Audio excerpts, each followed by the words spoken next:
sentier des misères. Par quel amour le chemin de ton cœur a su trouver nos reçois l'adoration. Tu es le roi de notre victoire. Digne tu Seigneur, que nous reçois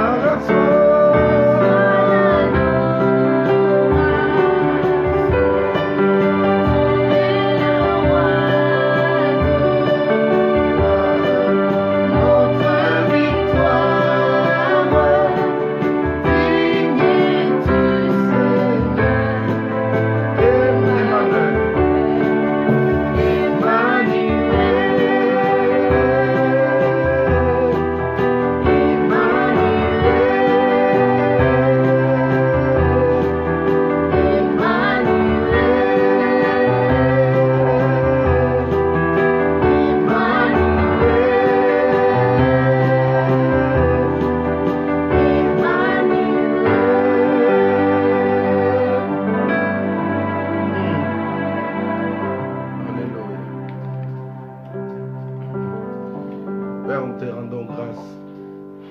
Emmanuel, Dieu parmi nous. Emmanuel, le Saint-Esprit en nous. Emmanuel, ta parole parmi nous, Seigneur.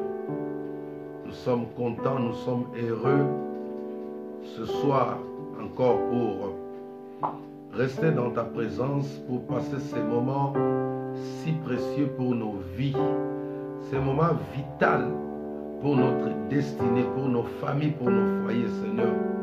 C'est pourquoi nous te disons merci, Seigneur. Merci pour cette belle journée que tu nous as donnée, Seigneur. Aujourd'hui, nous revenons vers toi. Nous revenons vers celui qui nous a créés, celui qui nous a façonnés. Nous te disons merci, Seigneur. Nous sommes reconnaissants pour tout ce que tu fais dans nos vies. Nous sommes reconnaissants pour des grandes choses, des grands miracles que tu opères dans la vie de chacun de nous, Seigneur. C'est pourquoi cet après-midi, nous sommes là encore ensemble avec nos bien-aimés pour élever le nom de Jésus-Christ. Alléluia.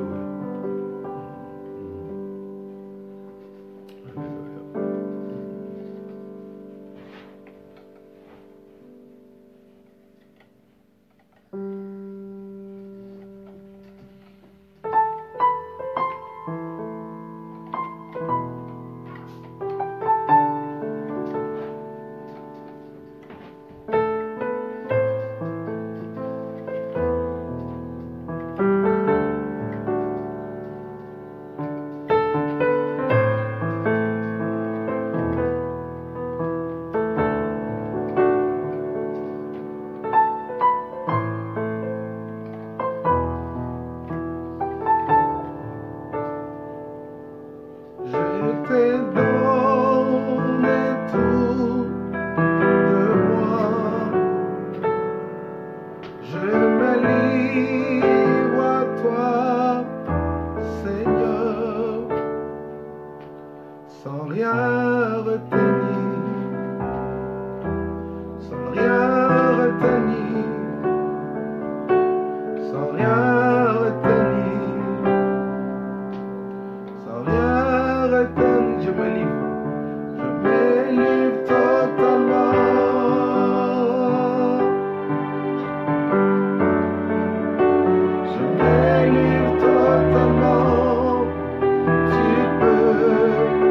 m'utiliser.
tout est grâce.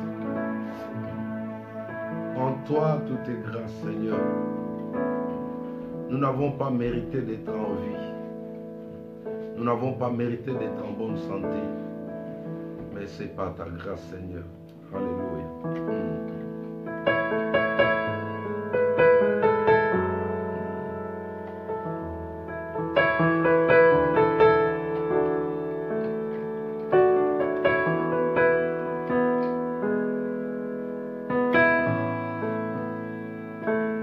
Je vais chanter le chant d'amour pour mon Sauveur, pour toi Jésus. Merci pour ce que tu as fait. Tu es si précieux, Jésus mon Sauveur.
Seigneur, nous voulons rester dans tes bras d'amour. Accorde-nous cette faveur, Seigneur. Accueille chacun de nous, Seigneur. Accueille chacun de nous dans ta présence, Seigneur. Donne ton aval, Seigneur. Accorde-nous cette faveur, Seigneur. Élève ton sceptre, Seigneur, pour nous donner la permission de nous approcher de toi, Seigneur.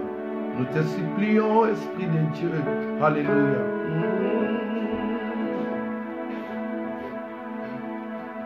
Alléluia. Attire-moi à toi.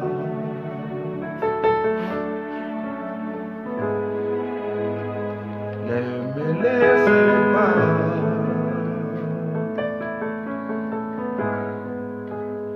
Je veux tout abandonner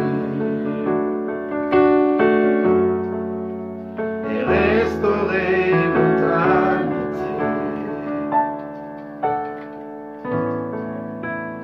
Tu es mon désir. Je ne veux que toi.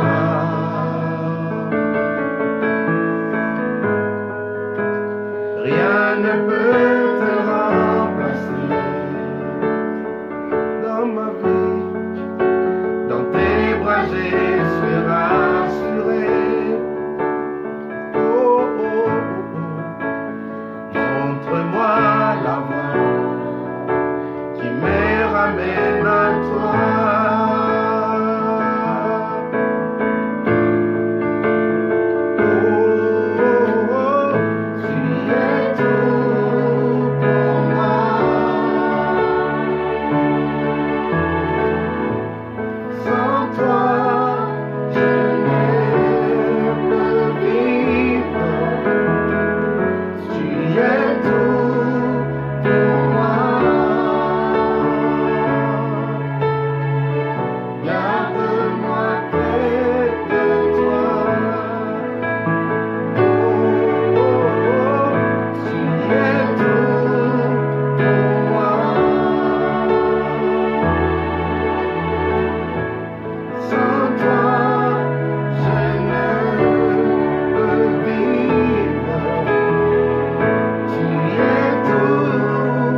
Gloire à Dieu.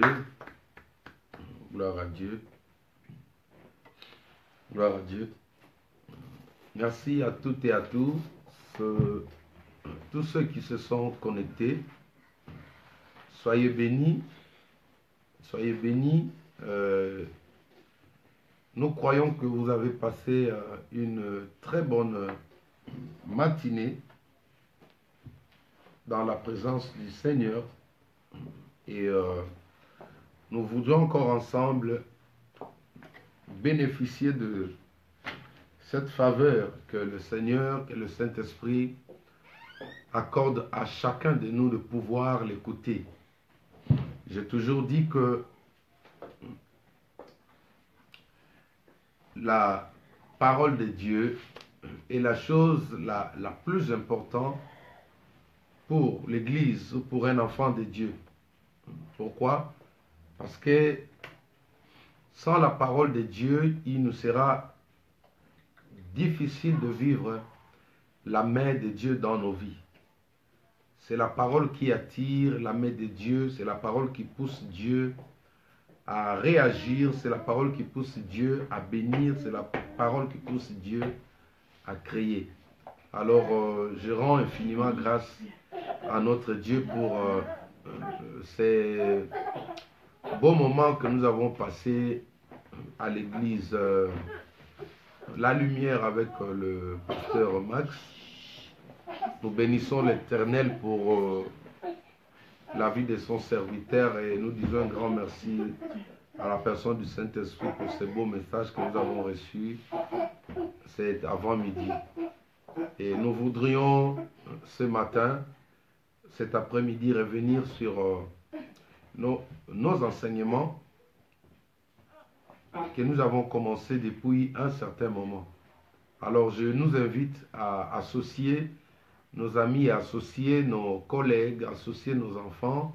Veuillez mobiliser 2, 3, 4 personnes, c'est-à-dire veuillez partager cette diffusion avec 2 ou 3 personnes. Le Seigneur ne manquera pas de vous bénir. Donc vous êtes le bienvenu cet après-midi dans sa présence.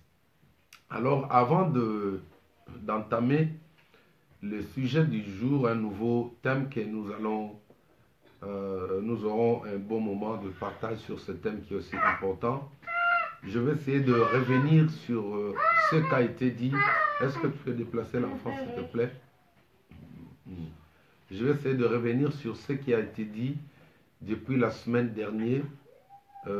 Pendant nos cultes, nous avons parlé sur un thème qui était très important, qui a béni beaucoup d'entre nous.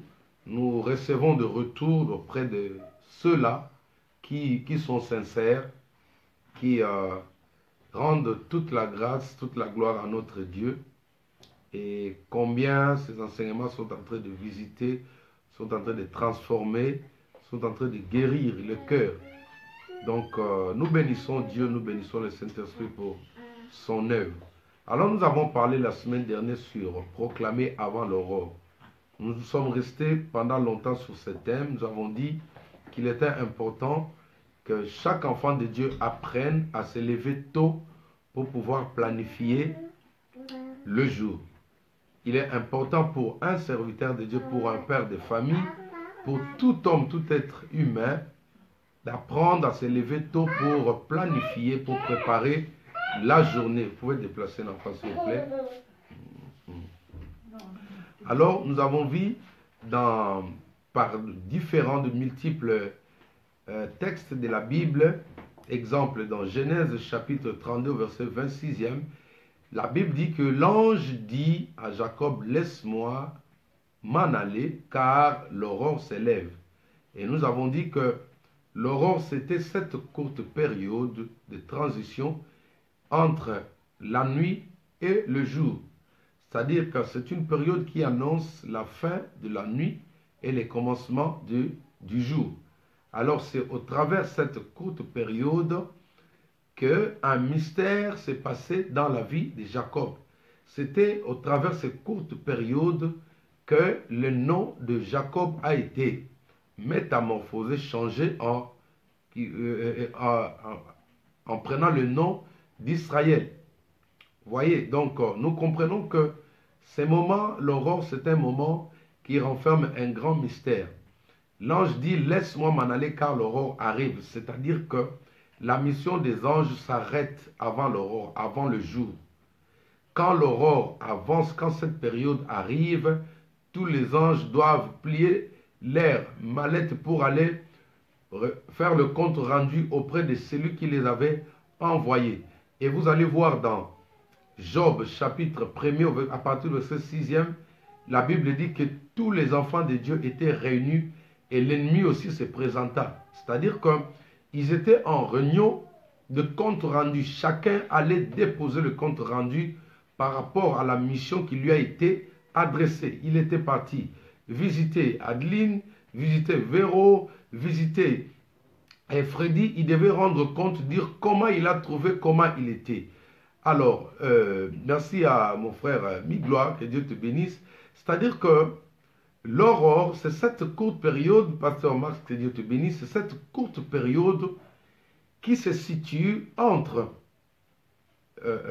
la nuit et le jour. C'est-à-dire, il annonce la fin de la nuit et il annonce en même temps le début de la journée. Donc, c'est ces moments précieux que le nom de Jacob a été transformé. Il a pris le nom d'Israël pendant l'aurore.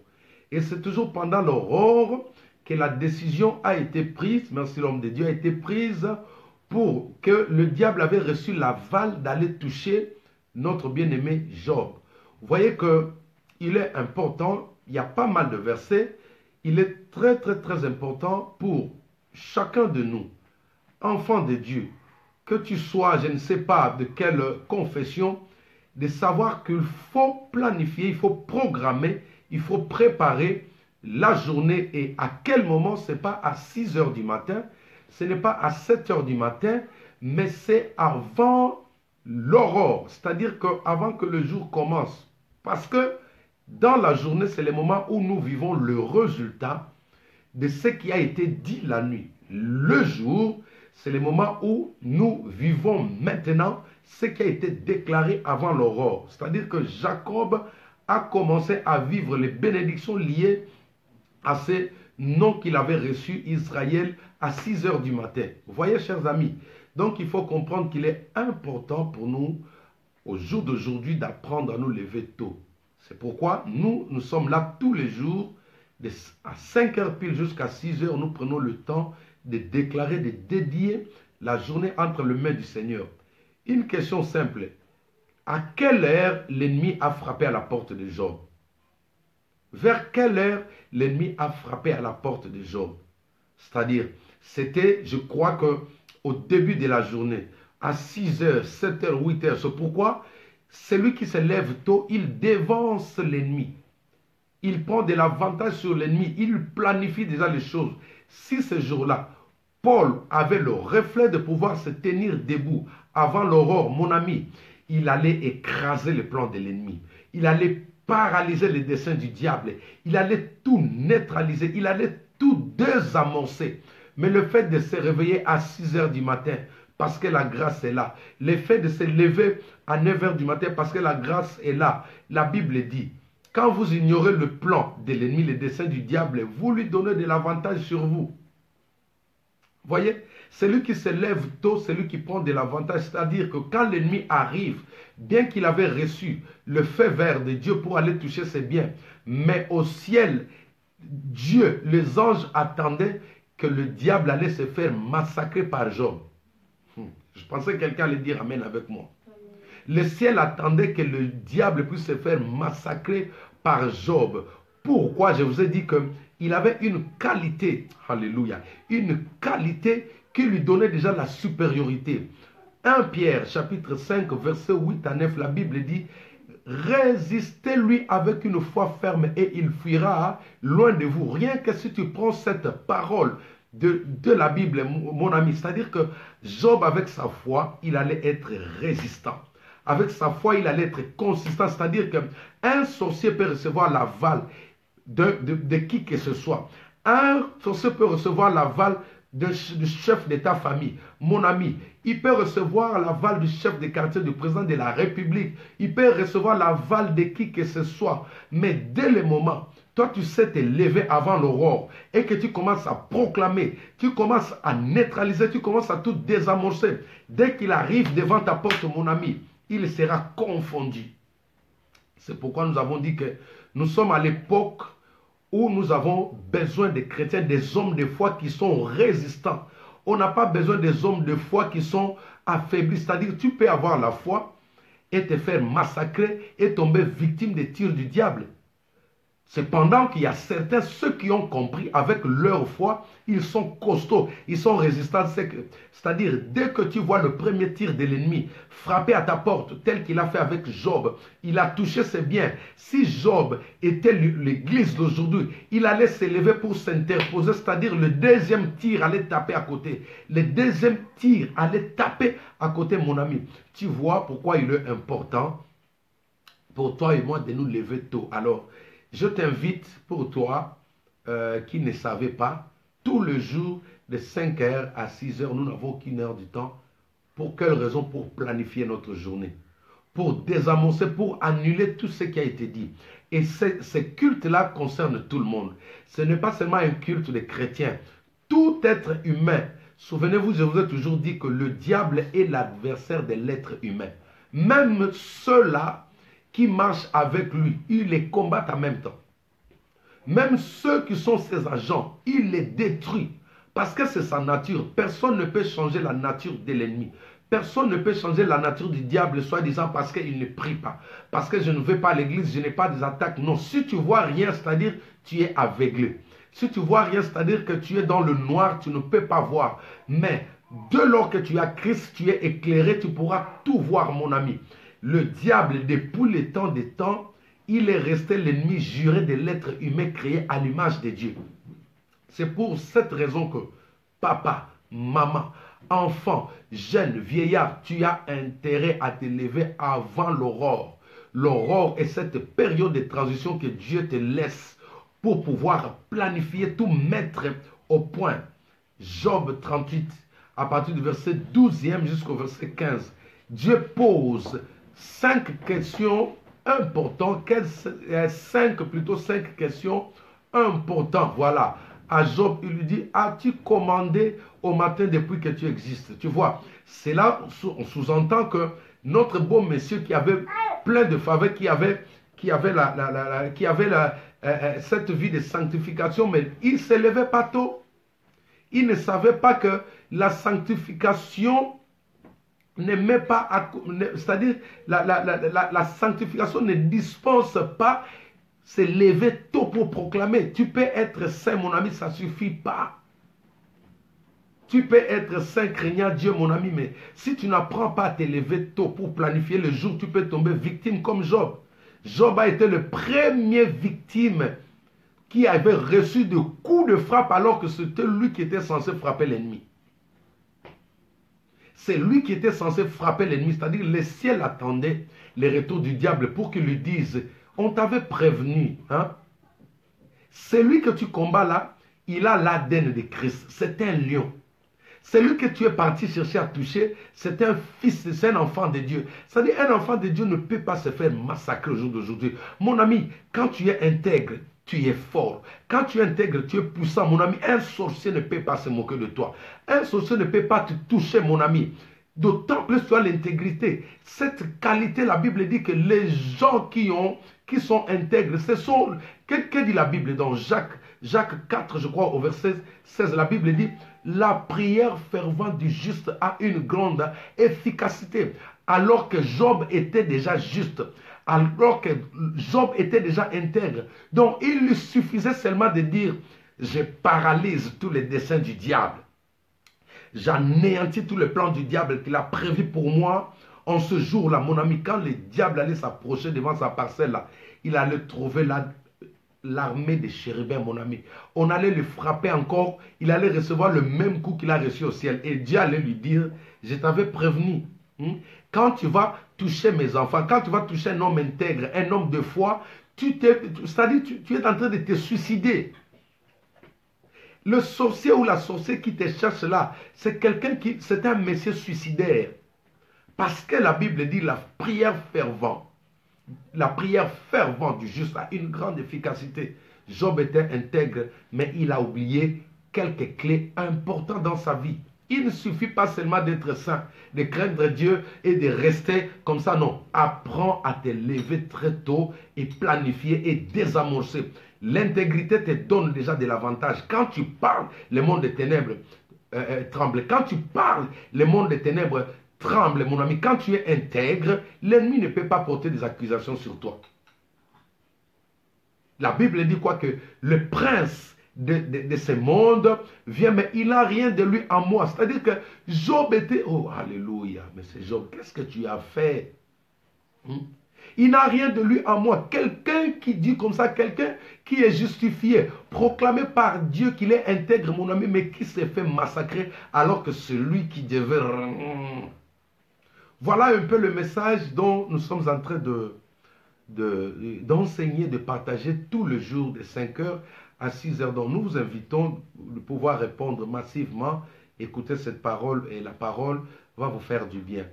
Voilà, merci pour cette récapitulation pour ceux qui n'étaient pas avec nous.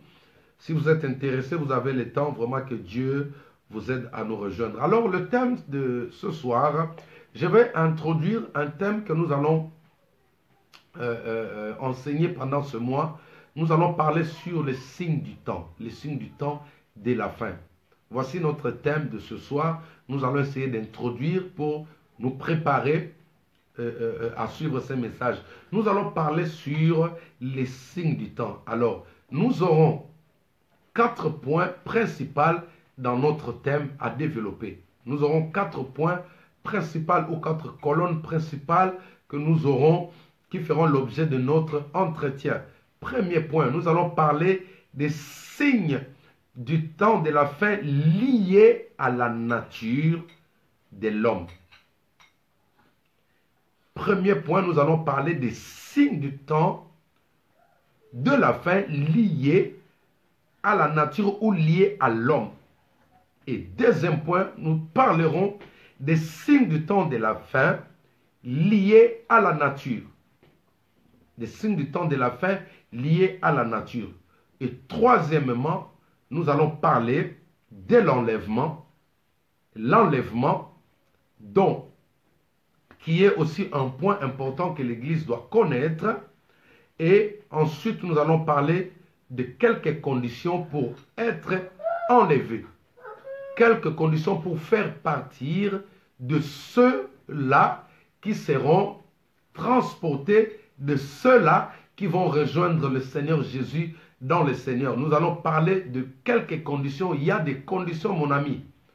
Quand l'avion Air France atterrit dans un territoire quelconque, il ne vient pas pour prendre tout le peuple, les autochtones de ce pays-là, de cet endroit-là, de cet environnement.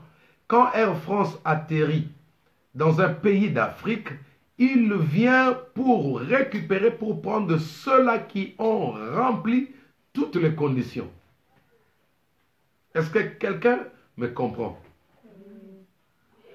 C'est ainsi, tu verras que même quand il y a la guerre dans certains pays, quand les grandes puissances envoient les avions pour aller sauver des personnes, ce sont des personnes qui sont en ordre, qu'ils vont prendre. Ils ne prennent pas n'importe qui. Même si tu pleures, même si tu expliques, tu dis non, j'ai un bébé, je vais avoir des enfants, mon ami, ils vont prendre des personnes bien précises. Donc, il est important pour nous aussi, pour pouvoir comprendre quels sont les critères, les conditions qui feront en sorte qu'une personne puisse être enlevée pour aller à la rencontre de l'époux qui est notre Seigneur Jésus-Christ. Amen. Ok. Nous allons commencer, nous allons introduire notre message. Dieu a une manière de faire, une manière d'agir qui est différente à l'ennemi qui est le diable. Dieu a des méthodologies, Dieu a de voies qu'il entreprend qui sont différents à l'ennemi. C'est-à-dire, quand l'ennemi veut visiter ou veut entrer dans la maison ou dans la vie d'une personne, il n'entreprend pas le même moyen que Dieu. L'ennemi, dans la Bible, on l'appelle un voleur. C'est-à-dire que lui, pour venir secouer, détruire une personne, il ne frappe jamais à la porte. Il ne demande pas l'autorisation de la personne. Mais il vient en tant que voleur. C'est pourquoi le Christ l'avait démasqué dans Jean 10, 10, il dit, le voleur ne vient que pour détruire. Quand un voleur vient, il ne peut jamais s'annoncer. On n'annonce jamais l'entrée d'un voleur. C'est alors que notre Dieu, au contraire, notre Dieu, avant de visiter une personne, dans l'Apocalypse, il dit, voici je me tiens à la porte et je frappe. Si quelqu'un entend ma voix, il l'ouvre, j'entrerai. Donc vous êtes d'accord jusque-là avec moi que les voix de Dieu sont différentes aux voix de l'ennemi. Alors, Dieu, quand il veut faire quelque chose, quand il veut commencer une œuvre dans un pays, dans une église, Dieu envoie des messagers. C'est ainsi que dans l'Ancien Testament, Dieu ne voulait pas faire des surprises à son peuple. Dieu n'aime pas des surprises. Il enverra toujours un messager devant toi pour t'annoncer ce qui arrivera. Dans la Bible, quelque part dans Ésaïe, il dit, j'annonce à l'avance ce que je ferai.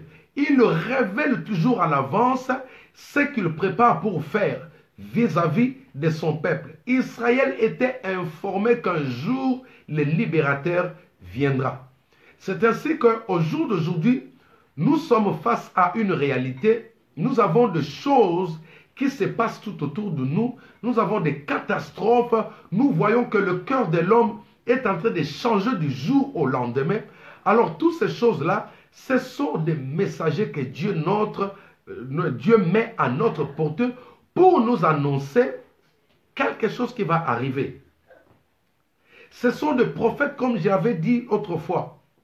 Quand l'homme ne veut pas écouter celui qui est à ses côtés, quand l'homme endurcit son cœur, il ne veut pas entendre la parole qui est prêchée à l'église.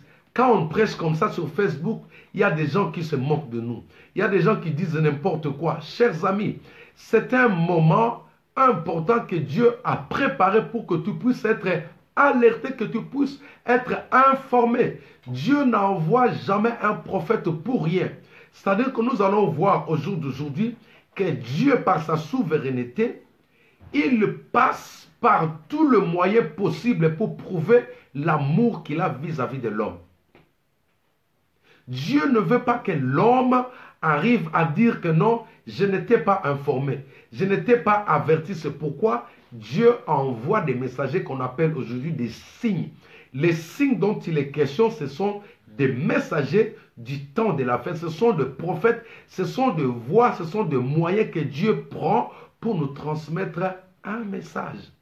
Alors, j'aimerais ensemble avec vous, je vais vous inviter, nous allons prendre notre texte de base. Le texte de base se retrouve dans Luc chapitre 21 à partir du verset 10e jusqu'au verset 12. Luc 21 à partir du verset 10 jusqu'au verset 12.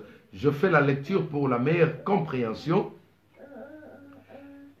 La Bible dit ceci. Alors il leur dit, une nation se lèvera contre une nation.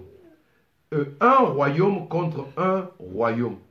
Il y aura des il y aura des grands tremblements de terre et en divers lieux de peste et de famine. Il y aura de phénomènes terribles et des grands signes dans le ciel. Mais avant tout cela, on mettra la main sur vous et l'on vous persécutera, on vous livrera aux synagogues, on vous jettera en prison, on vous mènera devant de rois et devant de gouverneurs à cause de mon nom. Est-ce que quelqu'un comprend? Donc, voilà, quand vous lisez ce texte, vous comprenez que ce n'est que le début de choses. Pourquoi nous disons que c'est le début de choses? Parce que la plupart des choses, des signes mentionnés par le Seigneur ne sont pas encore accomplis. Nous n'avons pas encore vu des grands signes dans le ciel, c'est-à-dire qu'il y aura des choses qui vont se passer, des choses terribles. Alors que, parlons des signes du temps de la fin, nous avons essayé par l'aide du Saint-Esprit de pouvoir classifier ces signes-là par deux. Nous avons des signes du temps liés à la nature de l'homme et nous avons aussi des signes du temps liés à la nature. Prenons notre premier point pour aller rapidement à notre premier point, des signes du temps liés à la nature. Développement. Les signes du temps liés à la nature. Des signes du temps liés à la nature. C'est quoi les signes du temps liés à la nature? Qu'entendons-nous quand on parle des signes du temps liés à la nature? Les signes du temps liés à la nature, c'est l'ensemble des événements inhabituels. L'ensemble des événements inhabituels, c'est-à-dire des catastrophes naturelles, des variations, des changements que l'on constate dans la nature qui transmet un message. Donc, de variations de temps, des changements de temps, des changements de la météo, mais qui ont pour but de nous annoncer un message. Je reprends, que nous parlons des signes du temps de la fin liés à la nature. C'est-à-dire que Dieu, par sa souveraineté, il prend la nature comme un professeur. Dieu se sert de la nature comme un prophète. Dieu se sert de la nature comme quelqu'un qui va nous transmettre un message. Nous avons dit que le cœur de l'homme aujourd'hui est endurci jusqu'au point que l'homme ne veut pas écouter son proche lui parler de ces choses. Et quand l'homme ne veut pas écouter, Dieu, parce qu'il est souverain, il se servira même de la nature. Premier signe ou premier événement lié à la nature. Premier élément ou premier événement lié à la nature. Point A, nous prenons la tempête. Le tempête, disons le tempête au pluriel, vous êtes censé connaître le dégât qu'ont causé les tempêtes qui ont soufflé ces derniers temps-là. Le mois de septembre, nous avons eu 4 types de tempêtes qui ont soufflé, qui ont secoué le monde. Première tempête, on l'a nommée Katia. Deuxième tempête était Irma. Et deuxième tempête, c'était... troisième, c'était Maria. Et le quatrième, c'était José. Ce qui m'étonne, les hommes arrivent même à nommer ces tempêtes. C'est pour vous dire qu'en réalité, ce sont des esprits qui sont derrière ces tempêtes-là. Comment une personne peut-il avoir cet instinct de pouvoir donner le nom à une tempête? C'est-à-dire qu'ils savent différencier les tempêtes. Quand la tempête arrive, ils vous disent que non, c'est la tempête Maria qui arrive. Chers amis, voyez comment les gens sont avancés dans des choses spirituelles. Voilà comment l'homme est allé plus loin alors que toi, Église, toi, serviteur de Dieu, tu es en train de négliger certaines choses que tu vois autour de toi. C'est-à-dire ces 4 tempêtes, quand ils ont soufflé, ils ont massacré. Ils ont tout détruit, ils ont tout emporté. Ils n'ont rien laissé en place. Vous avez lu avec moi, la Bible dit quoi? Dans notre texte de base, la Bible dit, je vais vous donner un verset de la Bible. Je vais vous donner un verset dans la Bible.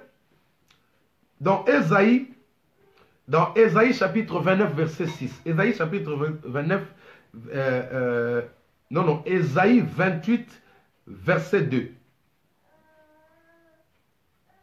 Ésaïe 28, verset 2. La Bible dit ceci. Voici venir de la part du Seigneur un homme fort et puissant comme un orage de grêle, un ouragan destructeur, comme une tempête qui précipite des torrents d'eau. Il l'a fait tomber en terre avec violence.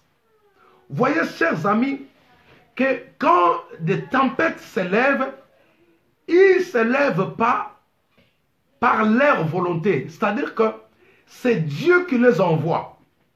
La Bible dit, voici venir de la part du Seigneur. C'est Dieu qui les envoie. Pourquoi Dieu les envoie? Tout simplement parce que le cœur de l'homme est endurci. Combien de personnes se moquent aujourd'hui des hommes de Dieu? Combien de personnes se moquent des prophètes, des prophétesses au jour d'aujourd'hui? Quand tu te lèves avec la Bible sur Facebook, directement tu deviens un sujet de moquerie. Chers amis, aujourd'hui vous pouvez voir Facebook être saturé. Je vous assure que Dieu est derrière cela. Moi aussi autrefois, je disais que non, mais il y a trop de prédicteurs. Oui, mon ami, parce que le temps est tellement précieux pour Dieu.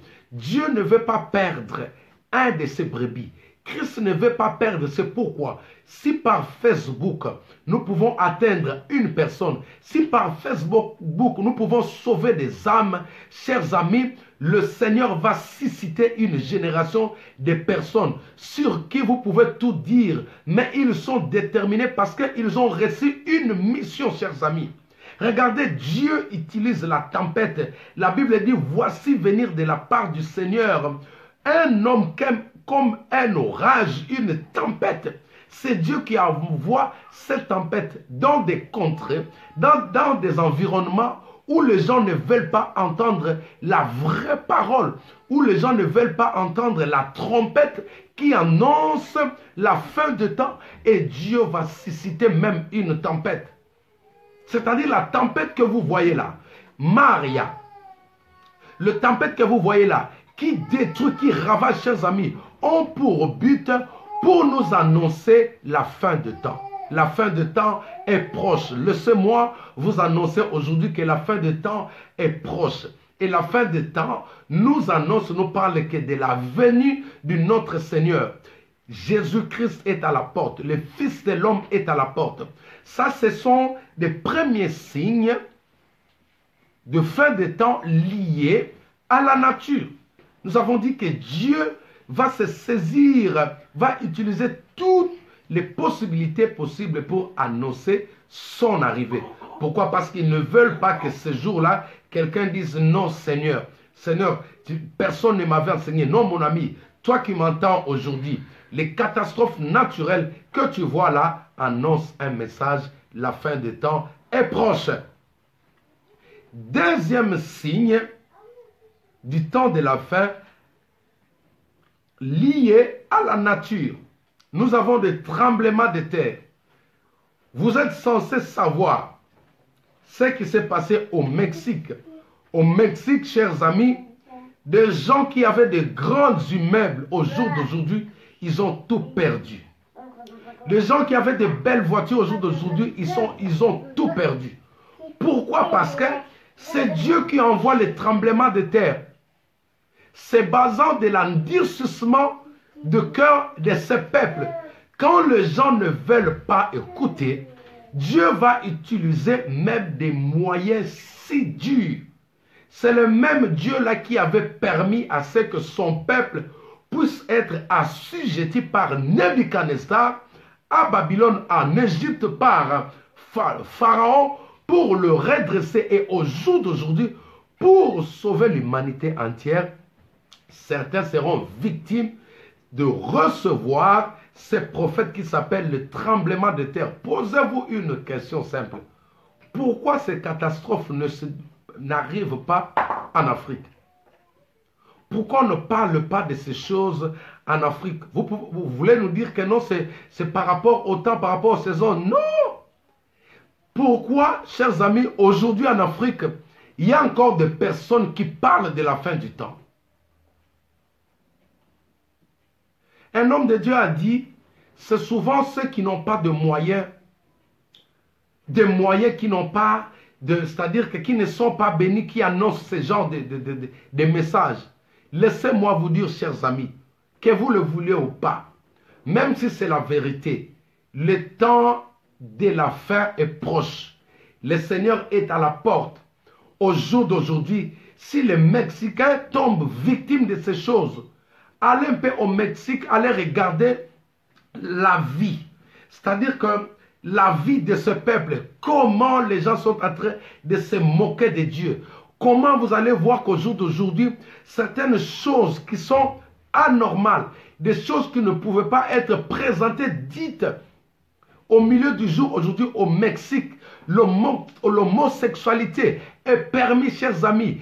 Toutes ces choses-là, ce sont des choses qui incitent, qui poussent Dieu à prendre des mesures fermes pour essayer de sauver même 2 personnes.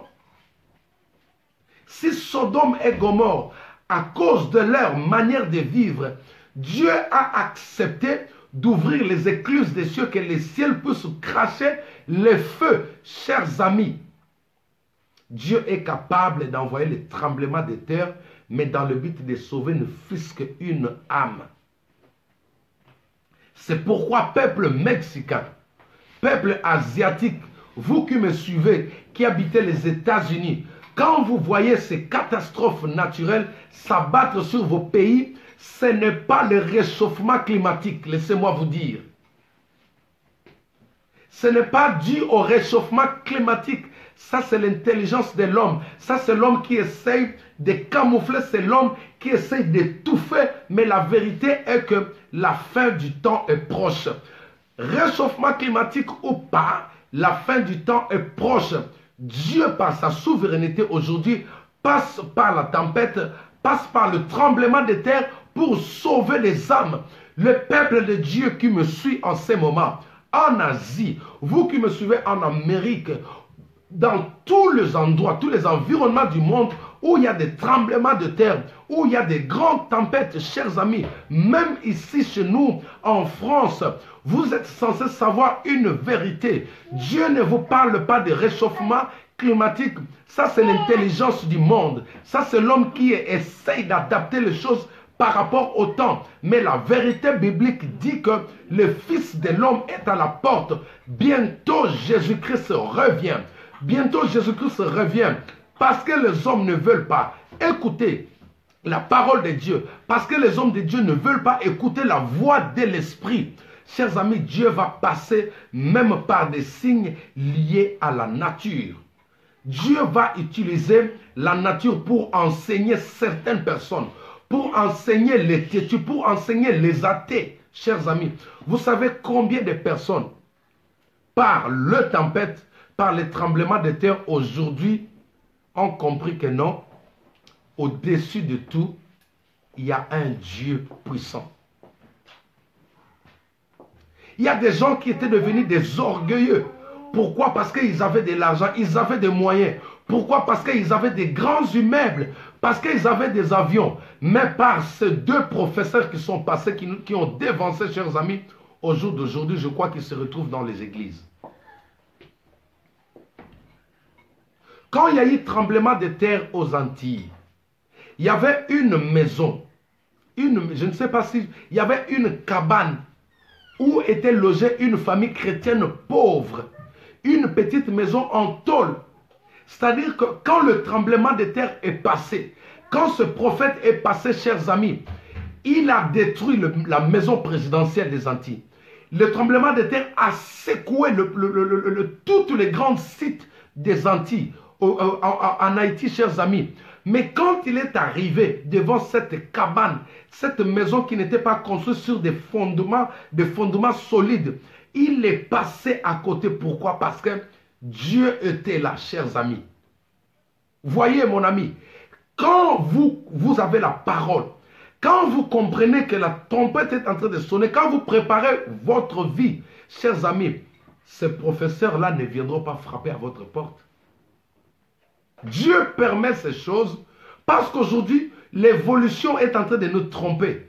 Les gens pensent que le fait qu'on a des choses sophistiquées, c'est-à-dire Jésus ne reviendra pas. Il y en a qui disent même, c'est un message qui a été enseigné depuis les temps. David a parlé de ça. Moïse a parlé de ça. Mes chers amis, je vous assure que des signes que nous sommes en train de voir aujourd'hui, à l'époque, ce n'était pas comme ça. Mais au jour d'aujourd'hui, vous voyez, vous discernez qu'il est déjà à la porte. Il est déjà à la porte. C'est pourquoi Dieu se sert des signes de fin de temps liés à la nature. Nous avons le troisième signe, les inondations. Dans Genèse chapitre 7, verset 1er jusqu'au verset 14e, la Bible nous parle des inondations, ma sœur. Quand vous voyez les inondations en France, ce n'est pas le fait qu'on n'avait pas construit des digues sur le bord, sur les rives des océans. Ce n'est pas ça, mon ami. Ce n'est pas le fait qu'il n'y avait pas de digues. L'autre fois, j'étais à Nice en vacances. Je vis là-bas, ils ont élevé des grandes digues pour pouvoir protéger la ville de Nice, mon ami. Ce n'est pas seulement ça. La Bible dit qu'au temps de Noé, le cœur de l'homme était tellement plongé dans le péché. Et Dieu va dire à Noé, construis l'arche. Pourquoi? Parce que je vais raser. Je vais détruire l'être humain, chers amis. La Bible dit qu'il y avait l'inondation sur toute la surface de la terre. Combien de personnes étaient sauvées? 8 personnes seulement. Noé et ses fils et ses enfants. 8 personnes étaient sauvées. Chers amis, et vous voulez me dire qu'à ce moment, il n'y avait pas de montagne. Mais les gens pouvaient se réfugier sur la montagne. Quand Dieu envoie l'inondation, même les grandes montagnes, les chaînes des montagnes seront tous engloutis. Quand l'inondation s'élève, elle sera semblable à ce qui s'est passé en Asie du nom de tsunami. Quand le tsunami s'est levé, mon ami, même le bateau, les grands paquebots étaient emportés. Juste pour vous dire que si vous ne voulez pas écouter, Dieu va utiliser des moyens plus durs pour vous sauver. Quand le tsunami est passé, mon ami, il a tout ravagé. Quand le Saint-Esprit m'a enseigné sur ces choses, il m'a dit, tu vois la raison pour laquelle je dis à l'Église que à quoi sert-il à l'homme de gagner le monde entier s'il perdait son âme? À quoi sert-il avoir des immeubles? À quoi sert-il avoir des belles voitures? Et si un jour le tsunami ou les inondations passent et il emporte tout. Au jour d'aujourd'hui, même les assureurs sont dans le faillite complet. Qui va aider l'autre? Les assureurs qui étaient censés vous aider dans des temps de problèmes, même eux, tout a été ravagé par les inondations, par la tempête, par les tremblements de terre. Tout ça pourquoi? Parce que l'âme de la personne est tellement précieuse pour Dieu. Dieu préfère tout ravager autour de vous pour que vous tournez vers lui, pour que vous sauvez votre âme, chers amis. Vous qui êtes devenus orgueilleux à cause des richesses que vous portez, chers amis, écoutez, au jour d'aujourd'hui, Dieu se sert de la nature comme étant l'un des grands prophètes du temps de la fin, pour pousser l'homme à revenir vers lui. Dieu veut sauver, écoutez, dans Jean chapitre 14, verset 1er, Christ a dit, il dit, je m'en vais au Père, je m'en vais pour vous préparer une place. Sais-tu qu'il y a une place, mon ami? Sais-tu qu'au ciel, il y a une maison qui t'attend? Sais-tu qu'au ciel, il y a un appartement qui t'attend? Et pourquoi laisser les anges construire un appartement pour toi et que le jour où on vient te chercher pour aller y habiter, alors qu'on te trouve, chers amis, c'est pourquoi Dieu préfère encore passer par la tempête, passé par les tremblements de terre, passé par des inondations pour vous dire que il a besoin de vous. Toi qui m'écoutes, mon ami, arrêtez de vous focaliser sur les réchauffements climatiques. C'est bien, mon ami, mais ça ne va rien changer. Pourquoi? D'autant plus les gens, l'homme sur la terre ne veulent pas se repentir. L'homme pense que le fait d'avoir de l'argent, le fait d'avoir la facilité, c'est bon. Mon ami, la fin de temps approche.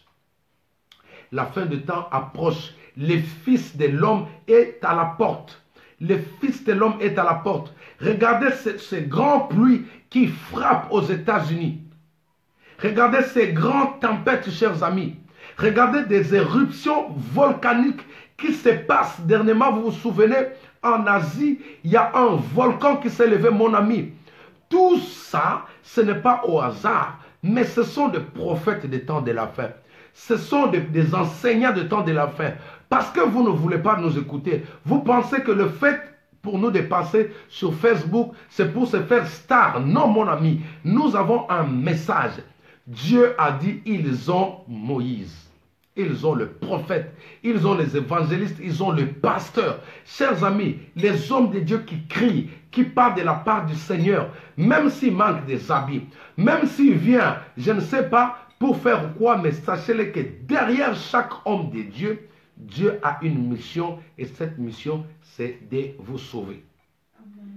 Alors, chers amis, voilà quelques signes liés à la nature.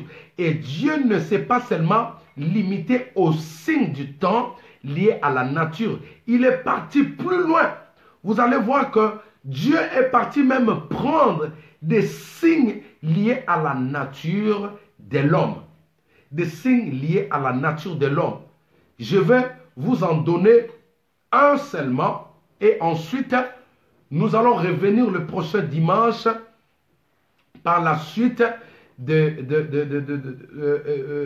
des signes que nous allons partager. Nous avons dit que le premier point, nous venons de parler des signes du temps de la fin liés à la nature. Nous avons dit que les tempêtes, le tremblement de terre, les inondations, le pluie de grêle, des éruptions volcaniques, ce sont des prophètes, ce sont des signes du temps de la fin liés à la nature. Quand tu vois ça, dis-toi que la fin des temps est proche. Ne reste pas borné sur les réchauffements climatiques, non. Mais c'est Dieu qui transmet un message au président de la République, aux rois de ce siècle, aux hommes riches de ce siècle, aux puissances mondiales. Dieu vous transmet un message que la fin, le règne de toutes choses, est proche. Gloire à Dieu. Le deuxième point est celle-ci. Des signes de temps liés à l'homme. Des signes de temps de la fin liés à l'homme. C'est quoi les signes de temps liés à l'homme? Ce sont des éléments qu'on identifie dans la vie de l'être humain qui transmet le même message du temps de la fin. Je reprends. Les signes de temps de la fin liés à l'homme. Ce sont des éléments qu'on identifie, les éléments qu'on discerne dans la vie de l'être humain qui transmet le message du temps de la fin. C'est-à-dire, ou exemple, un caractère, c'est-à-dire quelqu'un qui était bien et soudainement, vous voyez, il devient, je ne sais pas, il adopte une manière de vivre qu'il n'était pas et qu'il n'avait pas auparavant. Soudainement, il change comme ça.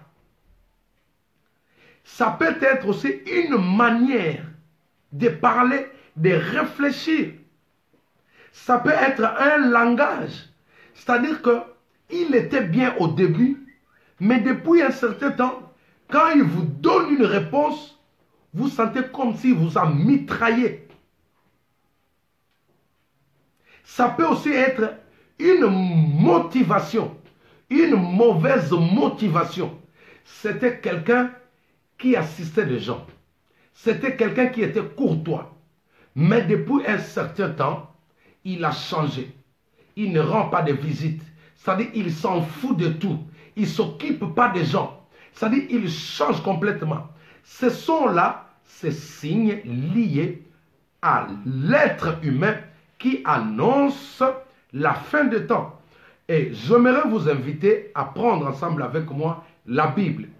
Dans 1 Timothée, chapitre 3, verset 1er jusqu'au verset 5.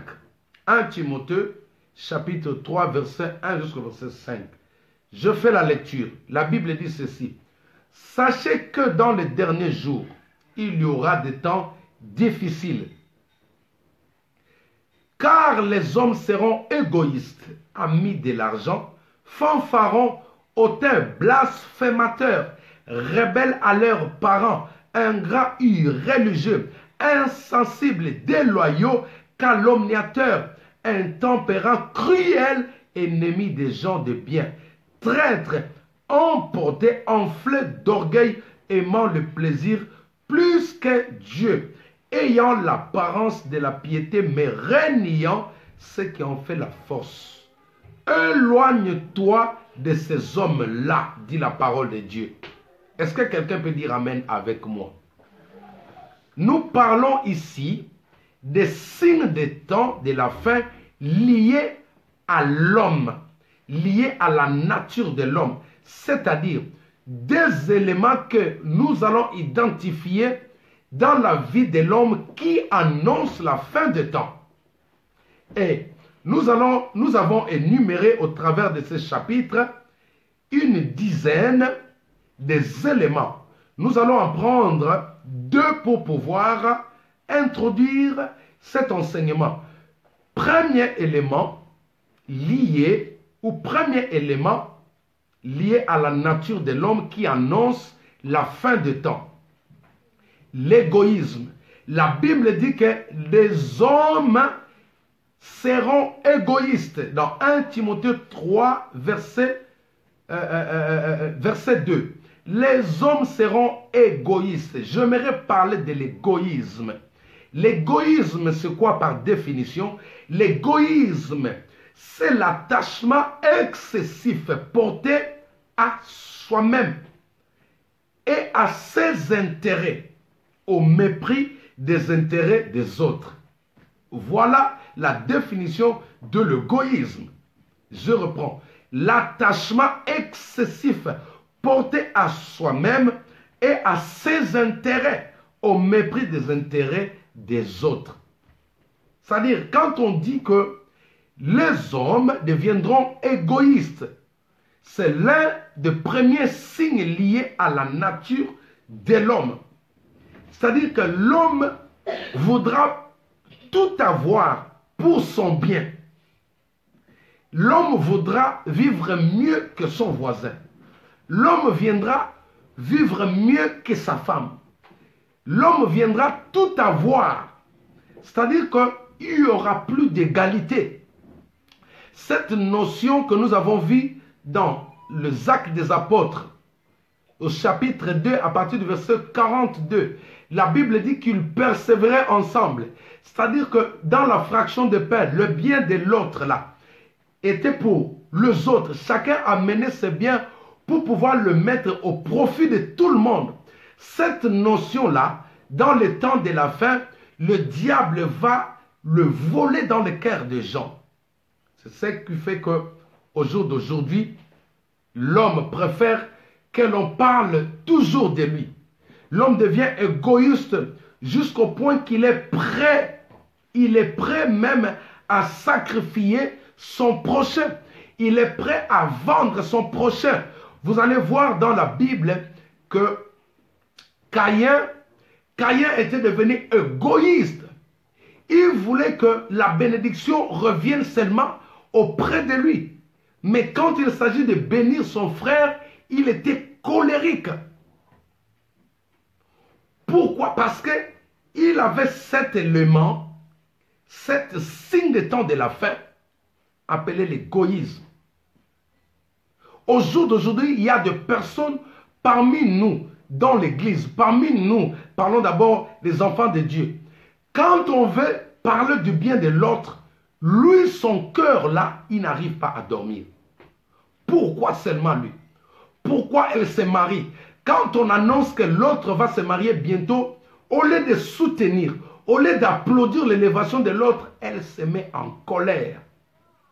Entre parenthèses, au jour d'aujourd'hui, dans le pays de mon vieil homme,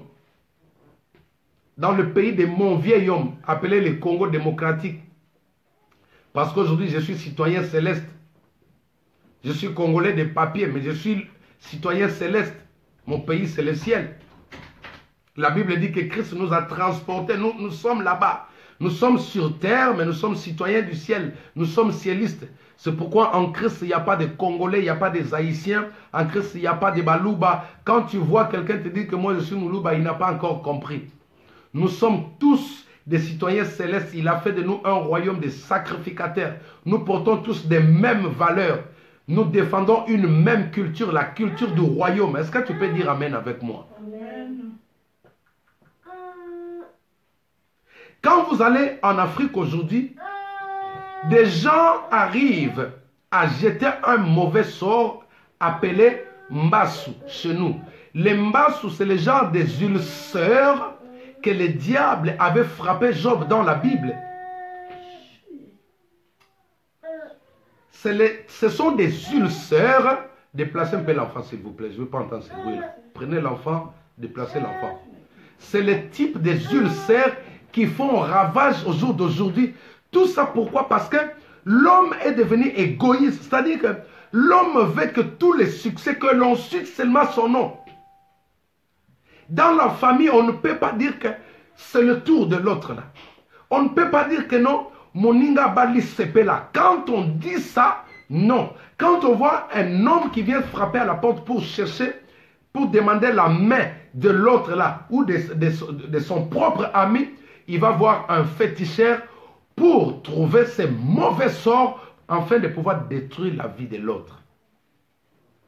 L'égoïsme, même dans l'église aujourd'hui, des hommes de Dieu qui s'empoisonnent, des gens qui crient Alléluia du matin au soir, mais quand il s'agit d'applaudir l'autre, ils sont en colère.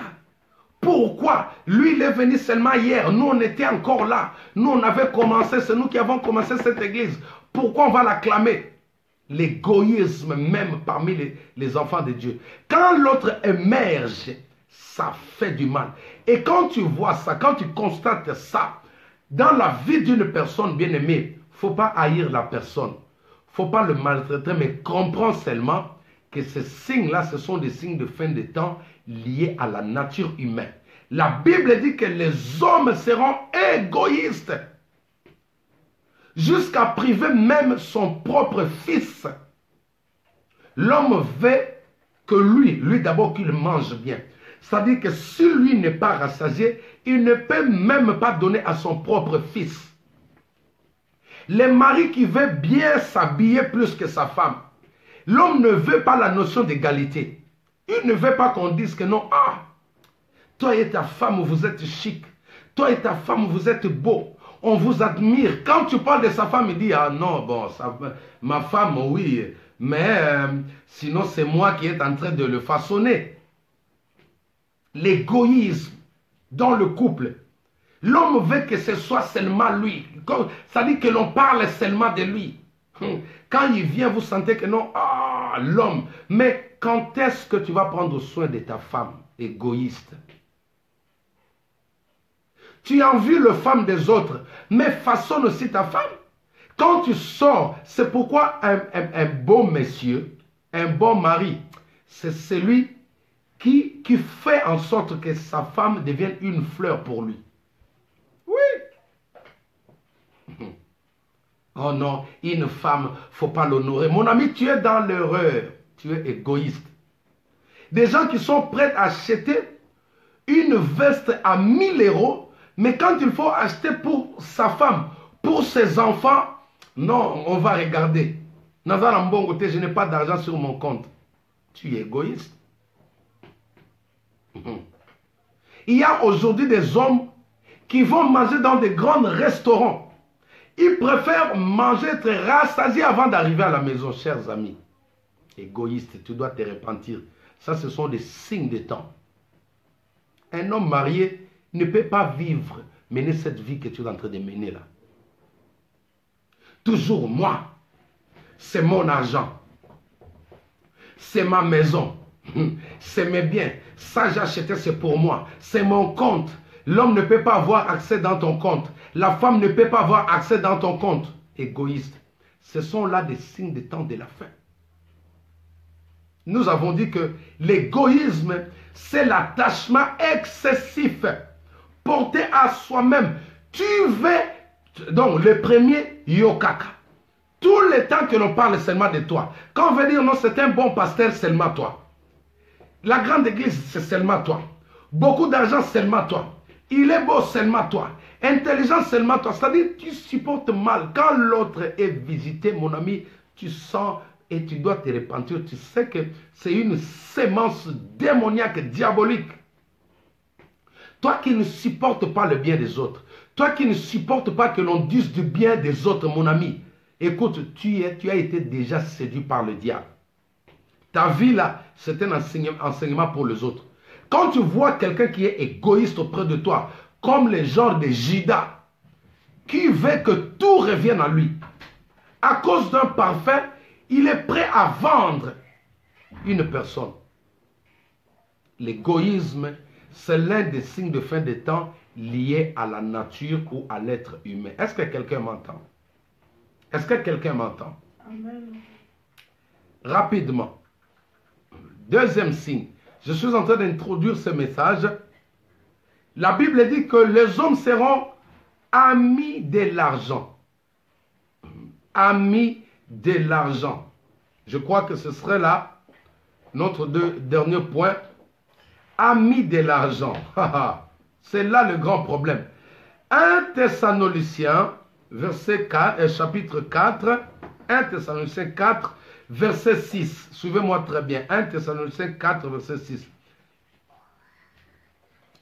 C'est que personne n'use envers son frère de fraude et de cupidité dans les affaires, parce que le Seigneur tire vengeance en toutes ces choses. Le fraude dans les affaires, au jour d'aujourd'hui, excusez-moi, utiliser ou employer ce terme qui va vous choquer, nous avons des escrocs au milieu de nous, enfants de Dieu. Nous avons des escrocs, enfants de Dieu. Des gens qui marchent avec la Bible, mais qui sont en train d'escroquer leurs frères. Des gens qui ont la Bible, mais qui sont des voleurs. La Bible dit que Dieu tire vengeance de ces choses. Chers amis, je vais ouvrir une parenthèse. Je vous ai toujours dit que moi j'ai tapé 8 ans ici en France où j'étais sans papier. Mais j'ai travaillé au blanc. Je n'ai jamais travaillé au noir. J'ai travaillé au blanc. J'étais sans papier, mais travaillant au blanc.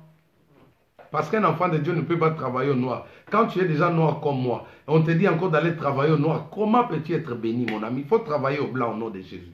Et ça, c'est question de révolutionner la mentalité. Moi, je travaillais au blanc. Je n'avais pas de papier, oui, mais je travaillais au blanc. Je n'ai jamais travaillé au noir. Est-ce que tu peux dire amen avec moi? Chers amis, moi, je fais ça.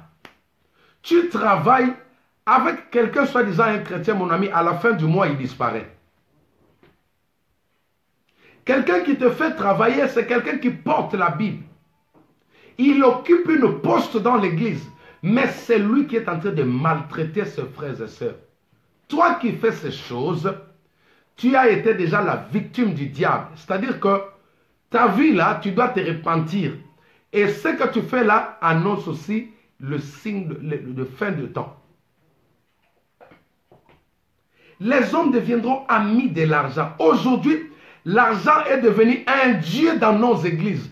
Tout un séminaire basé sur les finances, chers amis, ça n'existe pas dans la Bible. Ça n'existe pas dans la Bible. Pasteur spécialiste dans les enseignements financiers. Il y en a même qui ont pris le nom de ministre de finances célestes. L'évangile est venu pour sauver d'abord l'âme de la personne. La Bible dit, cherchez premièrement le royaume. D'abord, il faut sauver l'âme de la personne. À quoi bon faire avoir une église des hommes riches, même si ces jours-là, tous ces gens-là vont perdre leur âme. Richesse, richesse, richesse, finance. Quelle est cette finance qu'on annonce aujourd'hui à l'église? Les occultistes parlent de finance. C'est les personnes qui détruisent la vie des êtres humains aujourd'hui. Ce sont des grands lobbies, ce sont des personnes qui gardent des grandes sommes de l'argent. Mais ils sont loin de Dieu. Dommage, aujourd'hui, nous retrouvons soi-disant des ministres. C'est-à-dire, lui, quand il vous parle de l'argent, mon ami, vous n'allez pas lui résister. Nous avons des séducteurs avec la langue du serpent. Le but d'un homme de Dieu de l'évangile, ce n'est pas seulement pour parler de l'argent. Christ n'est pas venu pour ces choses-là. Et quand je dis ça, c'est pour sauver 2 ou 3 personnes. Aujourd'hui, dans certains milieux, quand tu ne sais pas parler de l'argent, tu ne peux pas prêcher. Chers amis, l'argent ne sauve pas. Des personnes viennent malades à l'église, ils attendent la guérison, mais on leur parle du business. Quelqu'un qui est malade, quelqu'un qui a le cancer, toi tu lui parles du business, devenir riche, conquérir le monde, avoir un compte à banque. Alors qu'il a un cancer, il a besoin de recevoir une guérison, cher pasteur, cher ministre. Des pasteurs commerciaux, des apôtres commerciaux, des prophètes commerciaux. C'est-à-dire, lui, tout ce qu'il sait enseigner, c'est l'argent. Ces gens-là qui viennent, qui ont des cancers, des maladies incurables, ils ont des patrimoines, chers amis. Ils ont des comptes en banque. Et quand ils viennent à l'église, ce n'est pas pour que toi tu leur parles de l'argent. Ils en ont déjà. Ils ont besoin qu'ils leur présentent, qu'ils ont besoin de sauver leur âme. La Bible dit qu'il est difficile à un homme riche de passer dans le trou d'une aiguille. Il est difficile à un homme riche de passer dans le trou d'une aiguille. La plupart des hommes riches aujourd'hui, ce sont des athées. Et quand ton pasteur ne te parle que de finance, fais ça pour l'argent. Quand est-ce que tu vas sauver ton âme? N'écoutez pas de tels enseignements, mon ami. L'argent, tu peux l'avoir en sacrifiant. Il y a des gens qui tuent des gens, qui tuent leurs frères, qui sacrifient leur famille pour avoir de l'argent. Et ce sont des exemples qu'on est en train de nous donner dans certains enseignements. Malheur à toi qui enseigne ça. La Bible dit qu'il est difficile à un homme riche de traverser. Vous savez pourquoi? Parce que l'argent est une force. L'argent a une onction, mon ami. L'argent séduit. Il séduit. Tu changes la façon de parler. Tu changes la façon de marcher. Tu changes tout. Cette même église que tu trouvais beau, tu vas commencer à dire ah non, il n'est pas à mon niveau.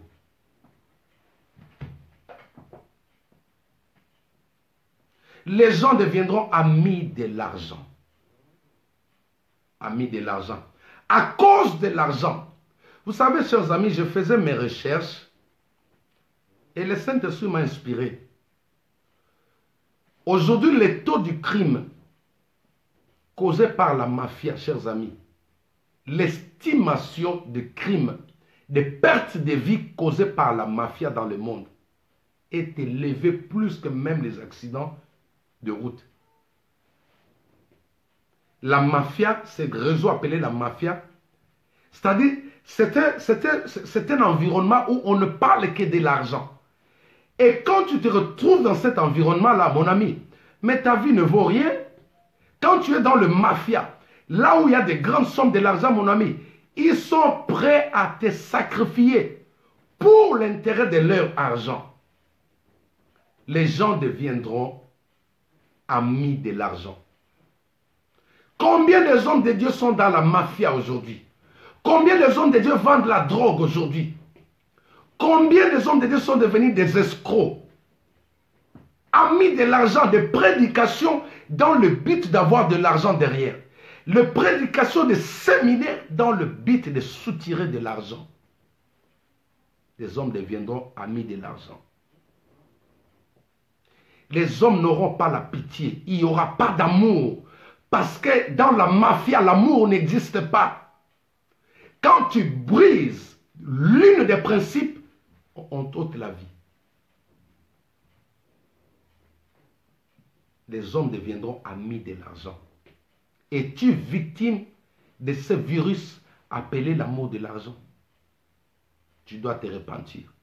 Quand tu vois ces choses-là, mon ami, comprends que le Fils de l'homme est à la porte. Ce sont les signes de fin de temps liés à la nature de l'homme, à l'être humain. Quand tu verras les hommes avoir la soif de l'argent, une soif jusqu'au point qu'il peut tout sacrifier. Il accepte de sacrifier même son fils, de sacrifier son frère, de tuer, de verser le sang humain. Comprends que le Fils de l'homme est à la porte. Voici, chers amis, ces deux premiers points qui ont fait l'objet de notre entretien ce matin ou cet après-midi. J'ai parlé du premier point, des signes des temps liés à la nature. Et nous avons dit que dans le signe des temps liés à la nature, nous avons vu le tempête, nous avons vu le tremblement de terre, nous avons vu des inondations, nous avons vu de pluie, des grêles, nous avons vu des éruptions volcaniques qui sont des éléments ou des signes que Dieu met en place pour sonner la trompette pour ceux qui ne veulent pas écouter l'alerte sonnée par la parole de Dieu. C'est-à-dire, quand vous constatez, vous faites une analyse approfondie, vous allez voir que dans tous les contrées du monde où les tempêtes ont frappé, où les tremblements de terre ont frappé, où des inondations ont frappé, vous allez voir que le peuple était dans la distraction. C'est-à-dire que le peuple était déjà égaré. Et Dieu sait que si il envoie un pasteur, ces gens-là ne vont pas écouter. Parce qu'ils ont de l'argent. Ces gens-là ne vont pas écouter. Ces gens-là ne vont pas se repentir. C'est pourquoi Dieu passe par des tempêtes, par des tremblements de terre, par des inondations, par des pluies, par des éruptions volcaniques. Chers amis, ces signes ne sont pas dus au réchauffement climatique. Mais ce sont des prophètes, ce sont des messagers de fin des temps que Dieu envoie pour sauver l'âme de l'être humain.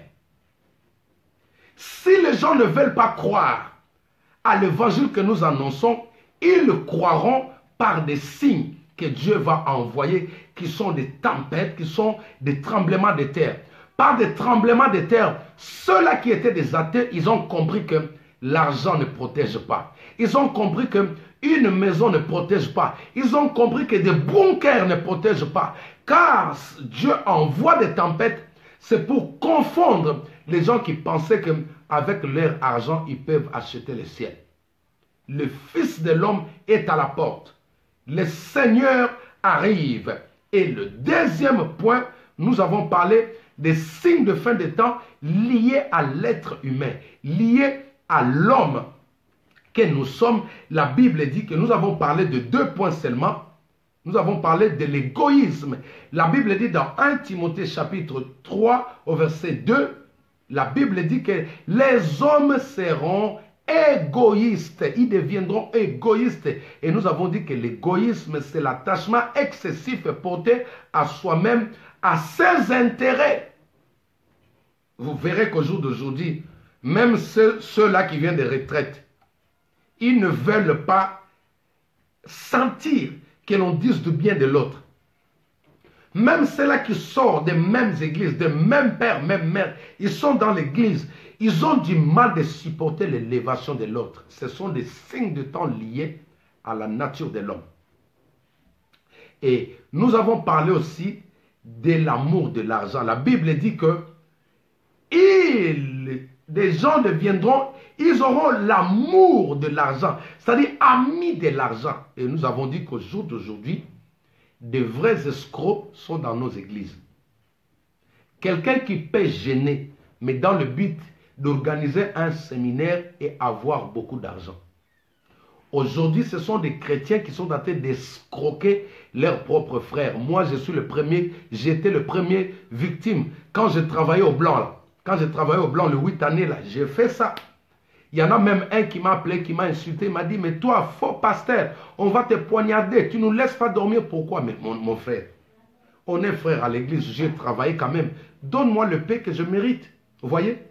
Ils ne veulent pas. La Bible dit dans 1 Thessaloniciens chapitre 4, que Dieu tire vengeance de ces choses-là. Frère, si tu es un escroc, répands-toi. C'est-à-dire que ta vie là nous annonce la fin des temps. Alors, chers amis, nous allons parler en large et en profondeur. J'ai pas mal d'exemples. Aujourd'hui, j'ai voulu faire juste une introduction pour vous dire que tout ce que nous sommes en train de voir autour de nous, ce sont des prophètes, c'est-à-dire des signes que nous voyons, bizarres autour de nous, des variations des temps. Ce sont des signes que Dieu a mis en place pour pouvoir sauver l'homme.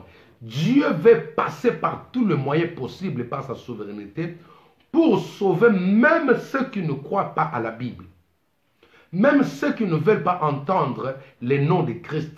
Ils comprendront qu'il y a un Dieu qui leur étend la main et pour qu'il soit épargné, pour qu'il soit enlevé ce jour-là ensemble avec nous. Voici, chers amis, ce qui était l'objet de notre entretien ce dimanche. Nous avons intitulé notre thème pour clôturer, le signe de la fin du temps. La fin des temps est bien réelle. Même si le français vous parle de réchauffement climatique, je vous ai dit l'autre fois, la raison pour laquelle le président des États-Unis a refusé d'adhérer dans cette opération de réchauffement climatique, c'était tout simplement parce que le monsieur, c'est un chrétien malgré ses défauts, il sait que la Bible, le Christ avait promis que quand vous verrez ces choses-là, cela annonce l'arrivée de la fin du temps. C'est pourquoi il avait refusé d'adhérer dans ces choses-là. Mais comme eux, ils veulent nous endormir pour nous dire que non, parler du réchauffement climatique ou pas, tant que le cœur de l'homme sera endurci, aux États-Unis, les gens ne veulent pas craindre Dieu. En Asie, les gens s'enfoncent dans la sorcellerie, dans le fétichisme. Dieu va passer au travers ces signes pour leur dire que tout ce que vous cherchez là est inutile. Au jour d'aujourd'hui, la Bible dit, si aujourd'hui tu entends sa voix, n'endurcis pas ton cœur. Répands-toi là où tu es, reviens à Christ. Reviens à Christ et sauve ton âme, chers amis. L'argent ne sauve pas. L'argent ne sauve pas. Combien de personnes ont perdu leur fortune au travers de ces tempêtes? Ceux qui avaient des grandes villas, ceux-là qui avaient des grands hôtels, au jour d'aujourd'hui, même l'assurance ne sait pas évaluer comment il va leur remettre ce qu'ils ont perdu, mon ami. C'est pour te dire que Jésus-Christ revient bientôt. Jésus-Christ revient bientôt pour nous chercher. Il y aura un jour où tu entendras de la disparition d'un peuple.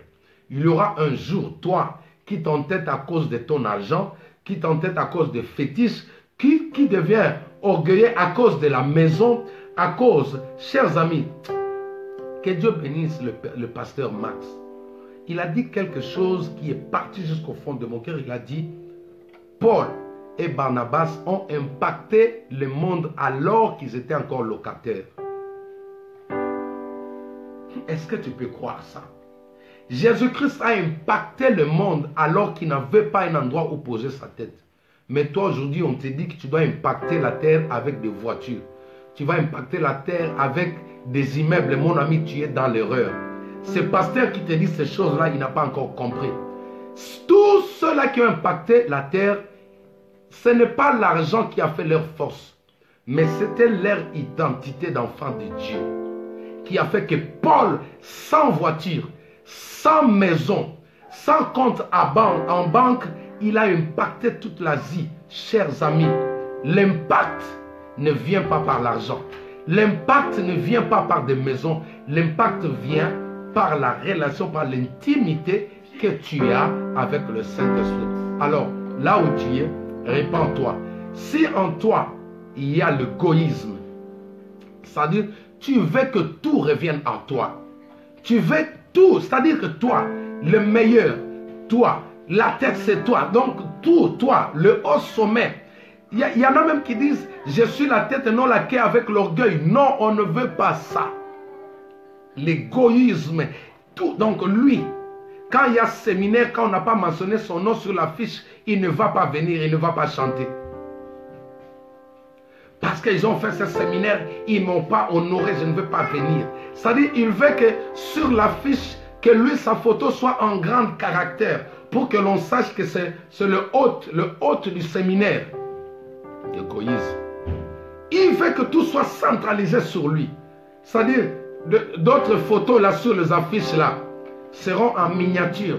Mais comme c'est lui le leader du séminaire, on doit mettre une grosse tête comme la mienne là.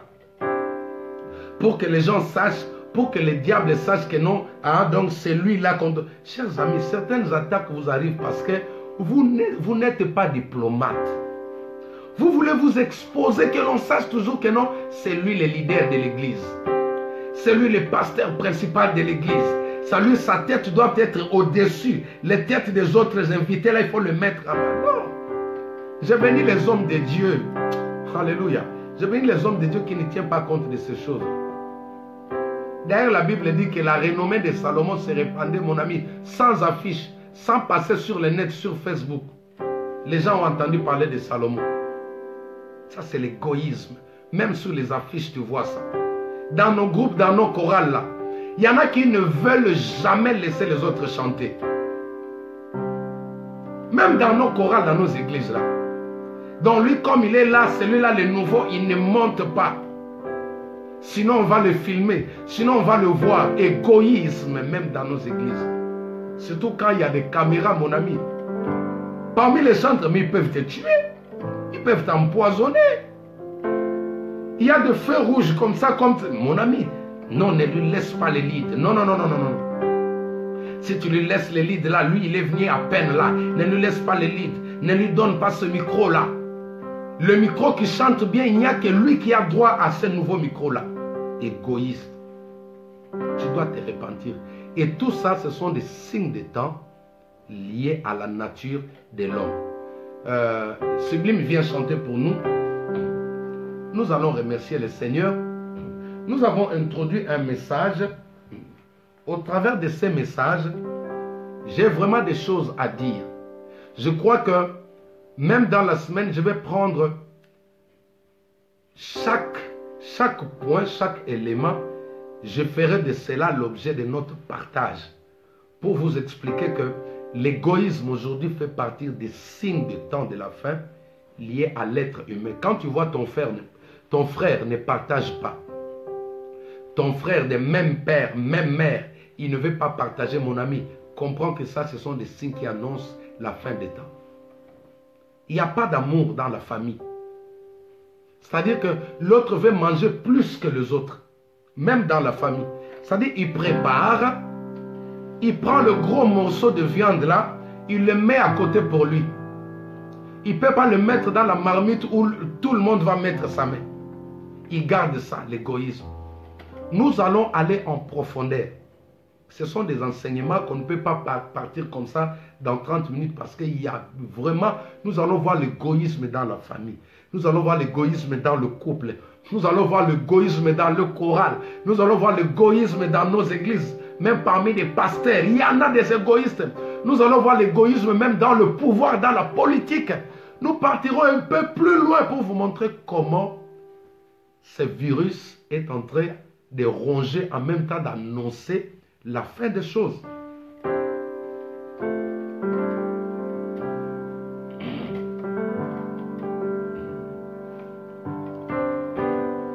Nous allons prier. Prie avec moi.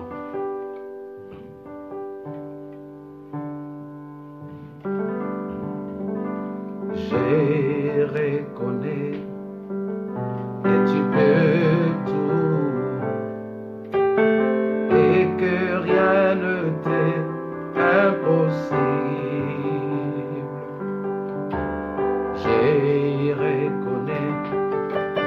tu peux tout et que rien ne t'est impossible. Seigneur, fais-moi voir ta gloire. Seigneur, fais-moi voir ta gloire. Ta gloire, Seigneur. Seigneur, fais-moi voir ta gloire. Prie avec moi. Père, aujourd'hui, nous venons nous repentir, Père. Nous venons nous repentir, Père, de l'égoïsme. Nous venons abandonner l'égoïsme. Nous venons nous divorcer avec l'égoïsme, Père. Aujourd'hui, je prends la décision d'abandonner l'égoïsme, Père, dans le milieu de travail, dans ma famille, alors que je voulais que tout passe par moi, que tout commence par moi. Aujourd'hui, Père, j'accepte de voir l'autre émerger à mes côtés. J'accepte de voir mon frère émerger. J'accepte de voir mon pasteur émerger. J'accepte de voir ma femme émerger. J'accepte de voir mon enfant émerger. Alléluia. Aujourd'hui, j'ai compris que j'étais dans l'erreur, Père. C'est pourquoi je m'humilie pour demander pardon. Je m'humilie, Père, pour abandonner, pour renoncer à l'égoïsme. Aide-moi de ne pas aimer l'argent jusqu'à faire de l'argent un Dieu dans ma vie. Je me répands de l'amour de l'argent. Cet amour qui est prêt même à sacrifier des vies humaines. Cet amour de l'argent qui est prêt à sacrifier les êtres humains. Cet amour de l'argent qui est prêt à créer une guerre juste dans le but de recevoir de l'argent. Je me répands aujourd'hui, Père, je reviens à toi. Au nom de Jésus, alléluia. Fais-moi voir ta gloire. Oh, ta gloire, Seigneur. Seigneur, fais-moi voir ta gloire. Ta gloire, Seigneur. Seigneur, fais-moi voir ta gloire. Alléluia. Je vais prier. Père, nous te rendons grâce. Merci pour ces moments merveilleux que nous avons passés devant toi, Père. Je bénis la vie de mes frères, la vie de chaque personne qui nous a suivis en ces moments. Nous prions que le Saint-Esprit nous garde afin que nous ne soyons pas des victimes de l'égoïsme et que nous ne soyons pas des victimes de l'amour de l'argent qui a poussé des gens à s'éloigner loin de toi. L'amour de l'argent qui a poussé des gens dans la prostitution. L'amour de l'argent qui a poussé des gens dans l'occultisme. L'amour de l'argent qui a poussé des gens dans le meurtre. L'amour des gens qui a poussé des gens dans des divisions, dans des sabotages, dans l'empoisonnement. Nous prions que Seigneur, tu nous préserves. Au nom de Jésus-Christ, notre Seigneur et Sauveur, nous avons ainsi prié. Amen, amen, amen.